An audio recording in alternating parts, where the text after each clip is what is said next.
Hello friends, welcome to Savita Sharma classes. आज का हमारा टॉपिक रहेगा रिज्यूम में राइटिंग। सबसे पहले तो आपको इसकी प्रोनाउंसिएशन पता होनी चाहिए। RESUME, resume. रिज्यूमे होता है a formal document that gives an overview of one's personal details, educational qualification, professional skills, work experience etcetera. Send to a prospective employer. Prospective होता है होने वाला, एम्प्लॉयर जो आपको जॉब देगा।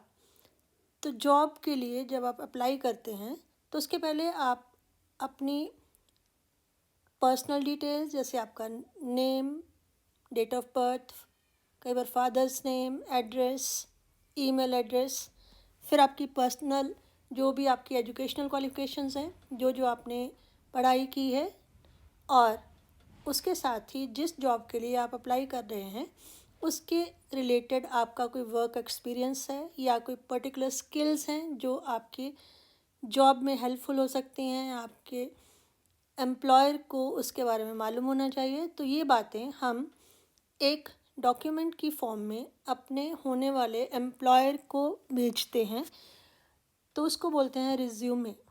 इसको कई लोग बायोडेटा भी बोल देते हैं, CV या करिकुलम विटे भी बोलते हैं।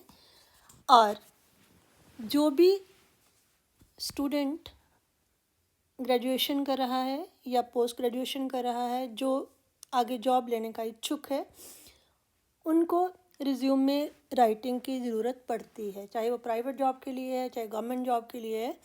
तो बेटर होगा कि आप अभी से इसके बारे में आपको नॉलेज हो।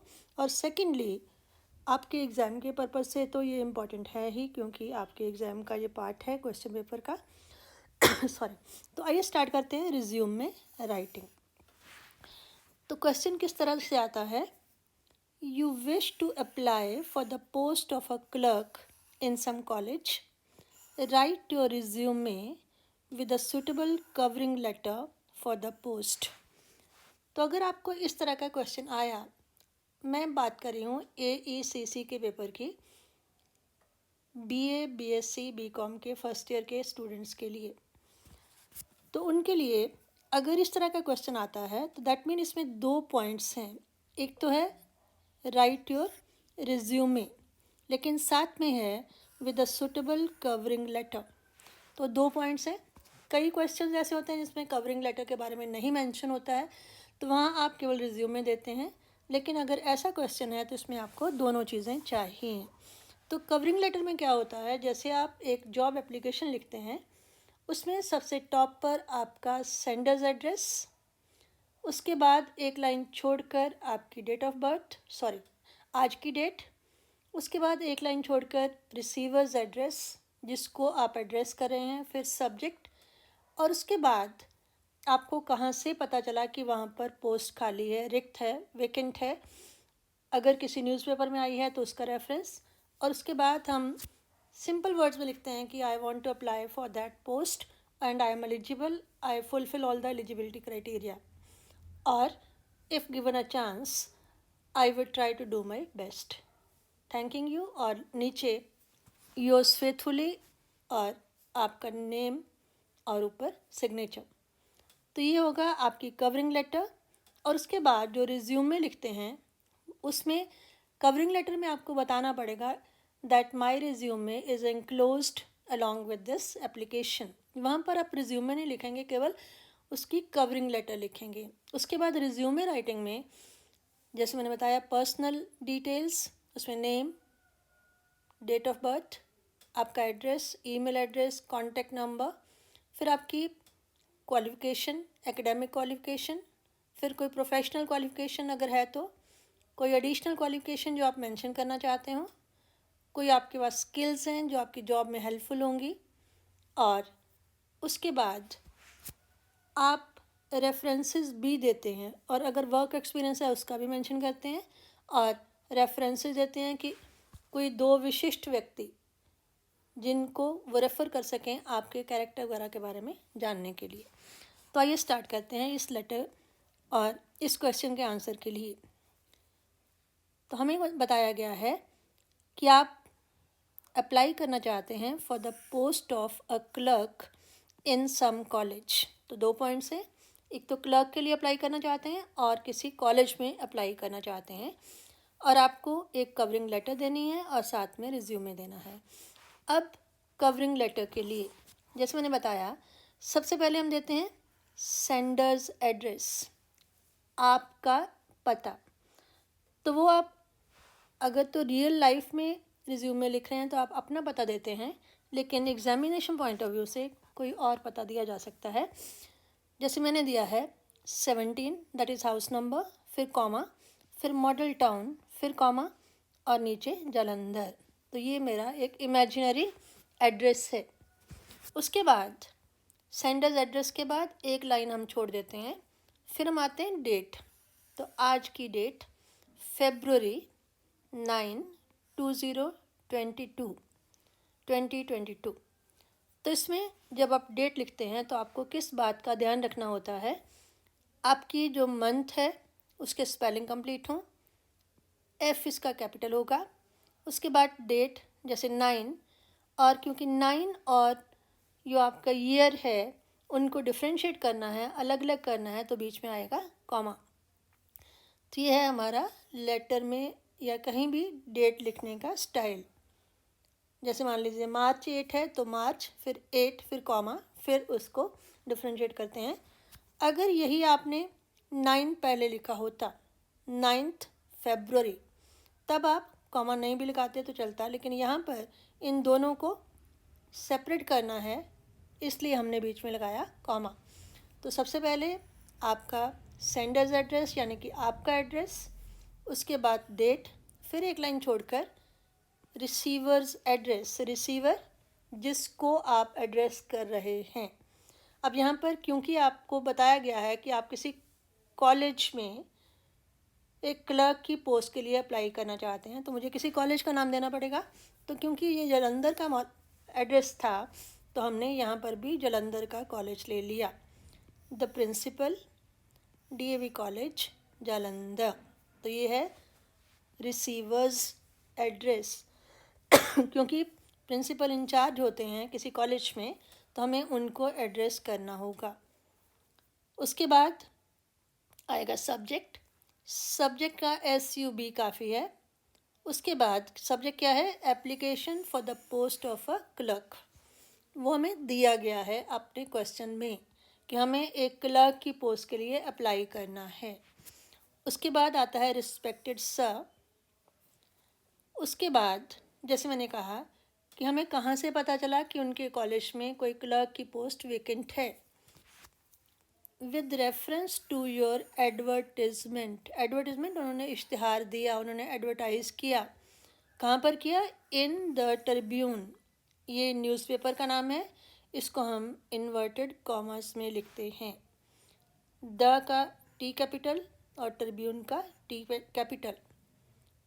With reference to your advertisement in the Tribune, उसके बाद हम लगाते हैं कॉमा, डेटेड, ट्रिब्यून में जिस डेट को आया था वो ऐड। तो नेचुरली हम 9 तारीख को लिख रहे हैं तो एक आध हफ्ता पहले का हम डेट देंगे, तो February 9, तो यहाँ पर मैंने डाल दिया February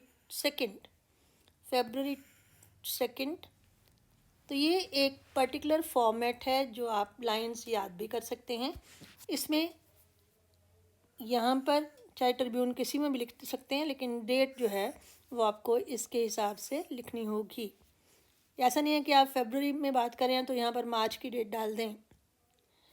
for the post of a clerk in your college, तो ये लाइन आप याद कर सकते हैं।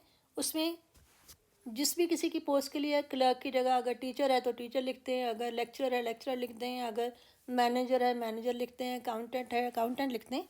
लेकिन ये लाइन सभी में कॉमन चल सकती है, with reference to your advertisement in the Tribune dated this for the post of a clerk in your college. I would like to apply for the same post.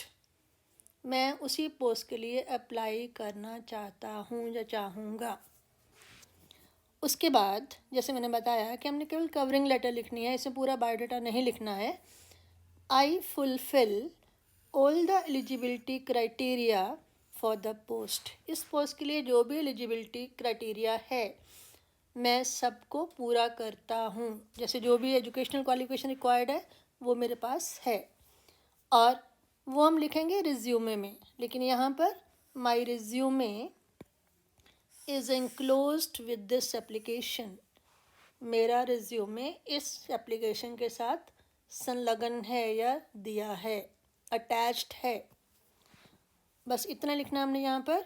और आगे इफ़ गिवन अ चांस, अगर मुझे chance दिया गया, क्योंकि ये resume हम भेज रहे हैं, अप्लाई कर रहे हैं अभी, तो अगर मुझे जॉब दी गई, if given a chance, I assure you sir, मैं आपको यकीन दिलाता हूँ, एश्योर यू यकीन दिलाता हूँ, that I will do full justice to my job, मैं अपनी काम के साथ पूरा न्याय करूँगा।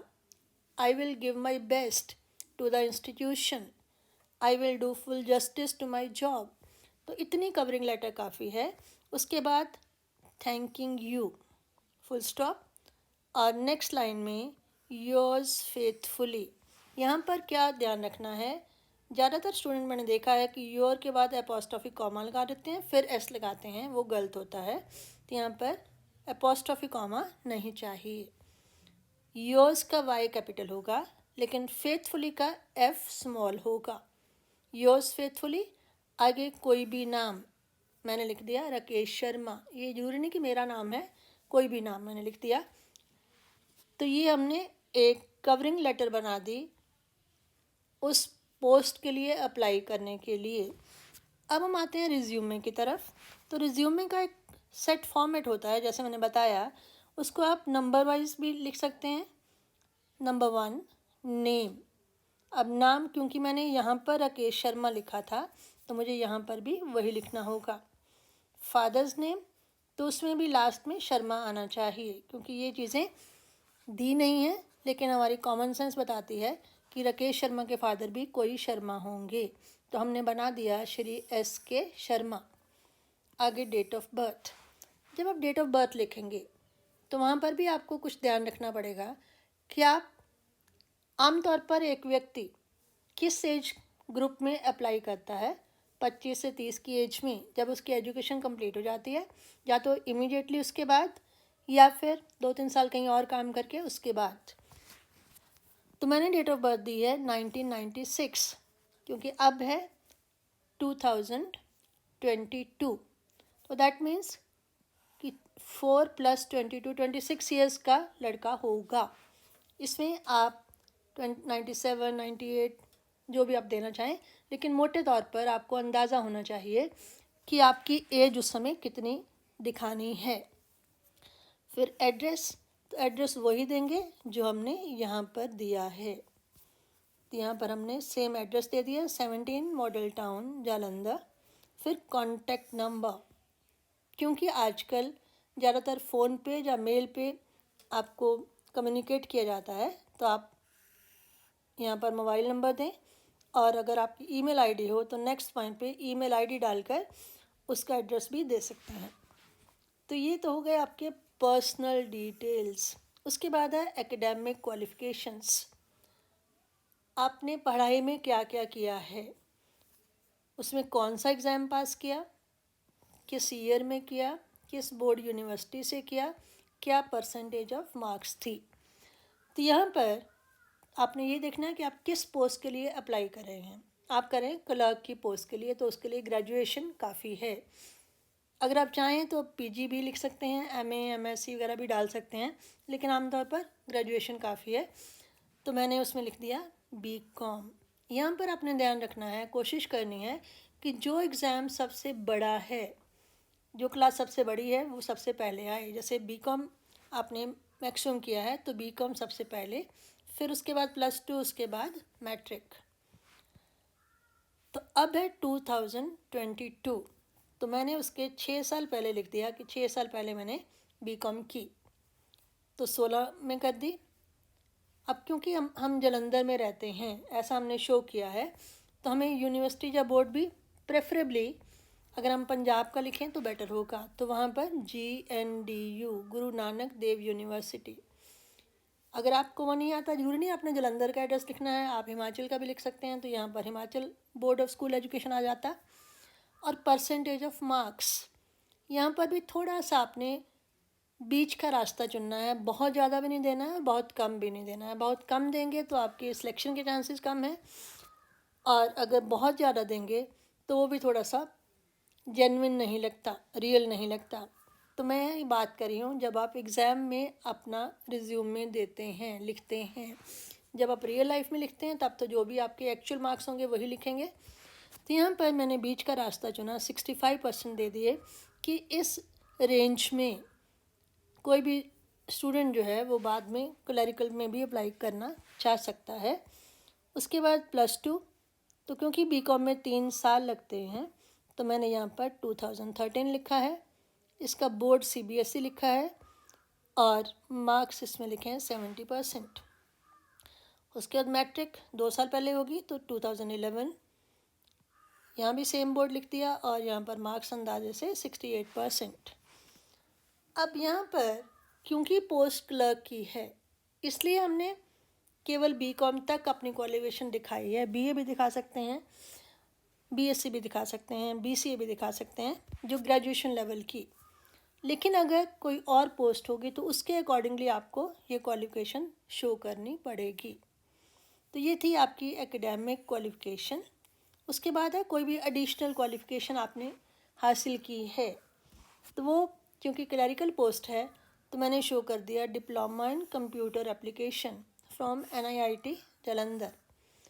कंप्यूटर एप्लीकेशन में डिप्लोमा तो उसमें भी 1 साल लग जाता है, तो दैट मीन्स कि आपने यहाँ पर 16 में BCom किया, उसके बाद 1 साल आपने ये डिप्लोमा कर दिया तो 17 हो गया। उसके बाद आती है वर्क एक्सपीरियंस की बारी। तो 17 से लेकर 2022 तक हमें फिल करना है कि हमने क्या किया। तो 2018 से लेकर टिल डेट आज तक working as a clerk in DAV public school Nakodar. Nakodar Jalandhar के पास है इसलिए मैंने नकोदर लिख दिया, बाकी आप अपनी चॉइस से लिख सकते हैं। जरूरी नहीं कि जालंधर वाला नकोदर में ही जॉब करे। और क्योंकि DAV कॉलेज में अप्लाई कर रहे थे तो इसलिए मैंने यहाँ पर DAV स्कूल लिख दिया, वो आप अपनी चॉइस से लिख सकते हैं। यहाँ पर ज़रूरी नहीं है कि आपने एक ही वर्क एक्सपीरियंस शो करना है, 2-3 भी कर सकते हैं, तो उसके हिसाब से डेट्स आएंगी। उसके बाद लास्ट में होता है रेफरेंसेस। तो मैंने जैसे बताया कि कोई भी खास व्यक्ति जो गणमान्य व्यक्ति होते हैं, तो मैंने एक तो जिस स्कूल में मैं काम कर रहा हूँ ऐसा मैंने शो किया है, उन्हीं के प्रिंसिपल का नाम लिख दिया। नाम कोई भी लिख सकते हैं, doctor Satish Sood, principal DAV public school Nakodar, ये उनका रेफरेंस हो गया। और सेकंड कोई भी इमेजिनरी नाम लिखा है, म्यूनिसिपल कमिश्नर जालंधर, तो ये आपका हो गया रेफरेंसेस। और लास्ट में राइट साइड में आपने अपना नाम लिखना होता है, राकेश शर्मा। चाहें तो इधर अपने साइन भी कर सकते हैं, और लेफ़्ट साइड पर डेट, तो डेट आप वही डालेंगे जिस दिन की आपने एप्लीकेशन लिखी है। तो डेट है February 9, 2022। तो ये है आपका रिज्यूमे राइटिंग। तो इसमें मैंने कोशिश की है दोनों चीज़ें कवर करने की, आपकी कवरिंग लेटर भी और आपकी रिज्यूमे भी। अगर एग्ज़ाम में केवल एक रिज्यूमे के बारे में पूछा गया है तब आपने कवरिंग लेटर नहीं देनी है, तब केवल रिज्यूमे देना है। आई होप आप इसको समझ गए होंगे। आगे वाली वीडियोस में मैं अलग अलग तरह की पोस्ट के लिए कुछ वीडियोस और डालूँगी, अपने वो पॉइंट जो अभी तक आपको क्लियर ना हुए उनको फर्दर क्लियर करने के लिए। अगर आपने मेरे चैनल को सब्सक्राइब नहीं किया है तो इसे सब्सक्राइब करें ताकि आने वाली वीडियोस आप तक पहुंच पाएँ।